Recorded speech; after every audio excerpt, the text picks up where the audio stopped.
क्या आपको भी पित्ते में पथरी है और डॉक्टर ने आपको ऑपरेशन का कहा है? तो ऑपरेशन कराने से पहले ये वीडियो एक बार ज़रूर देख लें। अस्सलाम वालेकुम। और आज हम बात करेंगे पित्ते की पथरी के बारे में, यानी कि जिसे गाल ब्लैडर स्टोन्स कहा जाता है।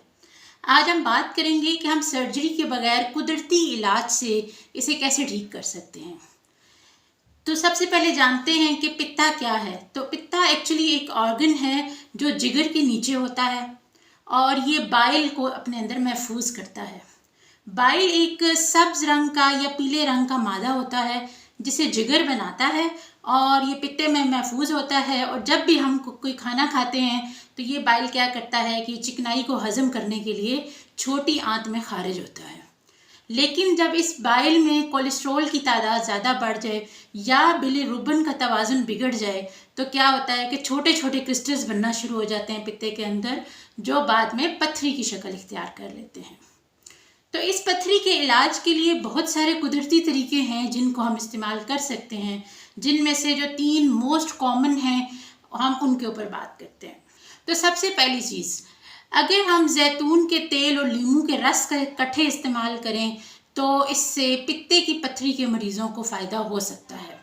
अगर रोज़ाना निहार मुँह 1 चम्मच जैतून के तेल के अंदर 1 चम्मच लीमू का रस मिलाकर पी लिया जाए तो ये क्या करता है कि ये पित्ते के अंदर बाइल के फ़्लो को बेहतर करता है, जिससे कि जो पथरी ऑलरेडी आपके पित्ते में बन चुकी है वह नरम हो जाती है और आहिस्ता आहिस्ता ख़त्म हो सकती है। दूसरी चीज़ है सेब या सेब के सिरके का इस्तेमाल। रोज़ाना 1 सेब खाएं और हर खाने से पहले आधा गिलास पानी में आधी चम्मच एप्पल साइडर विनेगर या सेब का सिरका डालकर इस्तेमाल करें। ये बाइल की तेज़ाबियत को बेहतर बनाता है, जिसकी वजह से पित्ते की पथरी में नुमाया कमी देखी जा सकती है। तीसरी चीज़, पुदीने का कावा।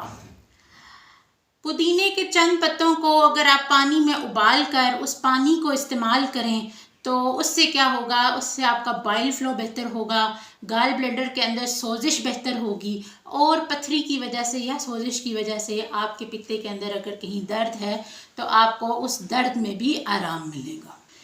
लेकिन याद रखिएगा कि ये जो तीनों चीज़ें मैंने बताई हैं ये छोटी पथरी या मामूली अलामात के लिए हैं। अगर आपको दर्द बहुत ज़्यादा हो, अगर कै हो या आपके सिम्टम्स बहुत एक्सट्रीम लेवल के हों तो आपने फ़ौरन अपने डॉक्टर को दिखाना है।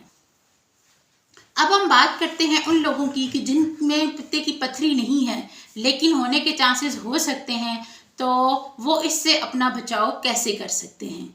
तो सबसे पहली चीज़, चिकनाई वाली ग़िज़ा कम खाएं, चिकनाई और ऑयली चीज़ें कम लें, बल्कि बेक्ड और स्टीम चीज़ों का इस्तेमाल करें।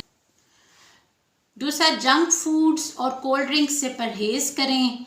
दिन में 8 से 10 गिलास पानी ज़रूर पिएं, क्योंकि जब हाइड्रेशन रहती है हमारी बॉडी में तो उससे क्या होता है कि पथरी नहीं बनती और एक्स्ट्रा क्रिस्टल्स नहीं बनते। इसके अलावा मतवाज़न ग़िज़ा खाएं और रोज़ाना 30 मिनट की जिस्मानी वर्जिश, जिसमें योगा, वॉक, जिस तरह की भी आप फिज़िकल एक्टिविटी कर सकें वो ज़रूर करें। तो अगर आपको ये मालूमात अच्छी लगी हो तो वीडियो को लाइक और शेयर ज़रूर कीजिएगा और मेरे चैनल को सब्सक्राइब करना मत भूलिएगा, क्योंकि यहाँ मिलती है सेहत से मुतल्लिक आसान और सादा अल्फाज में बहुत सी मालूमात। मिलते हैं अगली वीडियो में। अल्लाह हाफ़िज़।